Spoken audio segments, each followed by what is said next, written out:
చిన్నప్పటి నుంచి కూడా ఈ గుడికి మంచి ఫేమస్.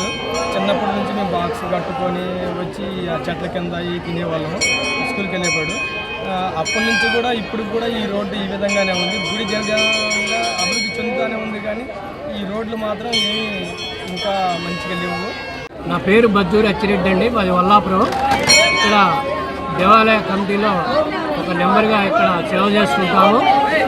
ఇక్కడ ఫస్ట్ రోజు శివరాత్రి రోజు ఒక 5,000 నుంచి 6,000 మంది భక్తులు రావటం, విపరీతమైనటువంటి ఈ కార్లు, ట్రాక్టర్లు, ఆటోల వల్ల ఇక్కడ ట్రాఫిక్ స్తంభించి పోయి దగ్గరకు ఒక 3-4 గంటలు కూడా మన కోలార్ నియోజకవర్గ ఎమ్మెల్యే గారు వస్తే రావటానికి కూడా ఇబ్బంది ఏర్పడింది.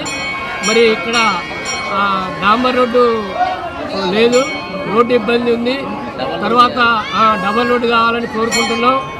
అదేవిధంగా ఈ 5 రోజులలో వరంగల్ జిల్లా నుంచి, ఖమ్మం జిల్లా నుంచి, ఉమ్మడి నల్గొండ జిల్లా నుంచి 3 జిల్లాల నుంచి కూడా ఇక్కడ 5 రోజులు భక్తులు విపరీతంగా వస్తారండి. 5వ రోజు వసంత సేవ జరుగుతుంది. మరి ఫస్ట్ రోజు ఇక్కడ 3 గ్రామాల నుంచి జక్కేపల్లి, వల్లాపురం, సనిపల్లి 3 గ్రామాల సరిహద్దులో ఏం చేసి ఉన్నది బాలకోటేశ్వర స్వామి దేవాలయం. ఇక్కడ 3 గ్రామాల కమిటీ వేసుకొని ఇక్కడ జాతర నిర్వహించడం జరుగుతున్నది. తర్వాత కోలార్ నియోజకవర్గంలో అత్యంత పెద్ద జాతర శివాలయం ఇది. మరి ఇక్కడ మొత్తం 5 రోజులలో ఒక 20 నుంచి 25,000 మంది భక్తులు పైన ఇక్కడ దర్శనం చేసుకోవడం జరుగుతుంది. మరి దీనికి అన్ని సౌకర్యాలు చేయాలని నిన్న మా కోలార్ ఎమ్మెల్యే ఈ దేవాలయ కమిటీకి నేను వైస్ చైర్మన్గా పనిచేస్తున్నాను. నా పేరు ఏలేటి వెంకటేశ్వర రెడ్డి. ఈ దేవాలయాన్ని 300-400 సంవత్సరాల పూర్వం మా పూర్వీకులు నిర్మించారు. ఈ దేవాలయాన్ని ప్రస్తుతానికి మా పెదనాన్న గారి అబ్బాయి ఏలేటి ఎల్లారెడ్డి గారు ధర్మకర్తగా నిర్వహిస్తున్నారు. అటువంటి కుటుంబం నుంచి మేము, ధర్మకర్తల కుటుంబం నుంచి నేను ఇక్కడ కమిటీలో ప్రాతినిధ్యం వహిస్తున్నాను. ఈ దేవాలయంలో గత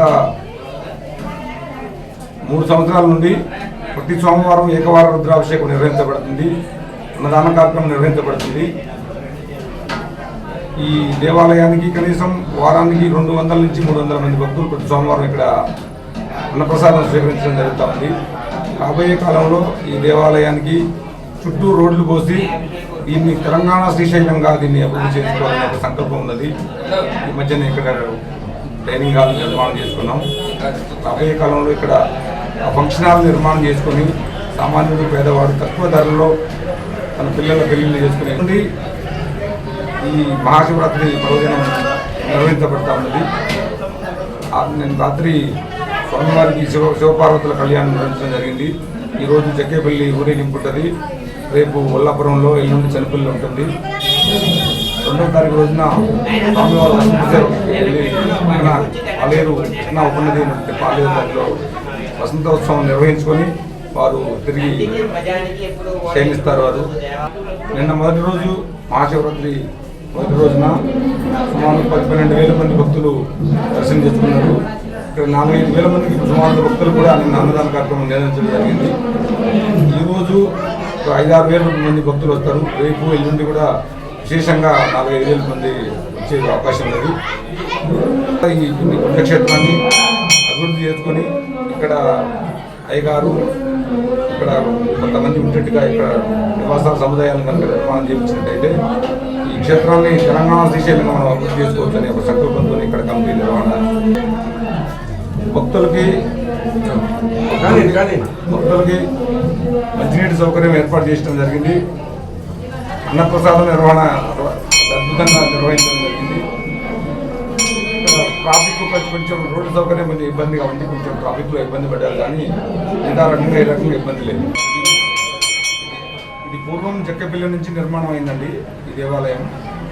కానీ రెవెన్యూ పరిధి వచ్చేసి వల్లపురంలో ఉన్నది. జియోగ్రఫికల్గా చనిపల్లి దగ్గరగా ఉంది కాబట్టి ఇది 3 గ్రామాల ప్రజల ఉమ్మడి భాగస్వామ్యంతో నిర్వహించబడతా ఉన్నది. ఇప్పుడు ప్రస్తుతం టర్నింగ్లో వల్లాపురం నుండి చైర్మన్ పల్లా మోహన్ రెడ్డి గారి ఆధ్వర్యంలో కమిటీ నిర్మాణం జరిగింది. ఆ ఆధ్వర్యంలోనే ఉత్సవాన్ని, సంవత్సరం శివరాత్రి ఉత్సవాన్ని నిర్వహించారు. ఈ దేవాలయానికి మా పూర్వీకులు కొంతమంది దాతల సహకారంతో జక్కపల్లిలో కొంత 3 ఎకరాలు ల్యాండ్ ఏర్పాటు చేయబడింది. ఆ 3 ఎకరాల నుంచి వచ్చే కౌలుతోనే అయ్యగారికి భుక్తం ఏర్పాటు చేయబడింది. కానుకలు సమర్పిస్తారు. ఆ కానుకలు ఈ శివరాత్రి జాతర నిర్వహణకి పూర్తిగా ఉపయోగపడతాయి. ఎటువంటి ఇబ్బంది లేదు. మన పుష్పంచి శివాలయానికి పొంగిరెడ్డి శ్రీనివాసరెడ్డి గారు 3,30,00,000 రూపాయలు నిధులు సమకూర్చారు. అదేవిధంగా ఇక్కడ మన లోకల్ శాసనసభ్యురాలు ఉత్తమ్ పద్మావతి గారు వారు మినిస్టర్ హోదా లెక్కవారు వారు కూడా స్పందించి ఈ దేవాలయానికి ప్రత్యేక ఫండ్ కింద ఒక 4,5 కోట్ల రూపాయలు నిర్మాణం చేసినట్టయితే దీన్ని కోటప్పకొండ తెలంగాణ శ్రీశైలం అనే స్థాయిలో